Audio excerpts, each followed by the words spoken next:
কত বড় সাহস, আমার ভিডিও বলে দেখবো না, আমার ভিডিও চুপতেই দেখবো না, ওদের সাহসটা কত বড়। চুত্তরে বাইরে ভিডিও দেখাবো আমি, খারো। কি হরে কি হরে কি হরে এই ক কি কারণ আমার ভিডিও দেখাস না? এতদিন তো ভাই দেখছি, কিন্তু এখন আব্বা আম্মা এমবি কেনার জন্য টিয়া দেয় না।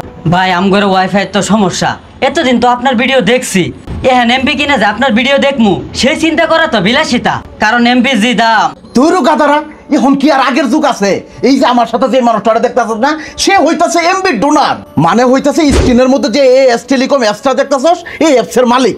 এই অ্যাপসটা এখনই প্লে স্টোরে যায় নামায়া তাড়াতাড়ি করে রেজিস্ট্রেশন কইরা এই জায়গা থেকে খুব কম দামে এমবি মোবাইল রিচার্জ করতে পারস, এবং এই জায়গা থেকে কারেন্ট বিল, শপিং, অন্য জনের এমবি রিচার্জ দেওয়া সহ ছোটখাটো একটা বিজনেস শুরু করতে পারস, যেখান থেকে মাসে 10 থেকে 15,000 টাকা ইনকাম করা সম্ভব। কি এখন তাহলে প্লে স্টোর থেকে টেলিকম নামাইতাছি? খারাপ, এই অ্যাপস নামাইতে যায় যদি কোনো সমস্যায় পড়স, তখন এই মানুষটারে কই পাবি? এই যে স্ক্রিনের মধ্যে যে নাম্বারটা দেখতেছস, এই নাম্বারে চাইলে তার সাথে সরাসরি যোগাযোগ করতে পারবি, হোয়াটসঅ্যাপ, টেলিগ্রামও যোগাযোগ করতে পারবি। শুধু তাই না, এই যে স্ক্রিনের মধ্যে যে পেজটা দেখতেছস, এই পেজের চাইলেও ঘুরে ঘুরে কিভাবে অফারগুলো নিবি, কিভাবে এই অফারগুলোর ভিডিও সিস্টেম করা, সবকিছু এই পেজের মধ্যে দেওয়া আছে, চাইলে দেখে নিতে পারস।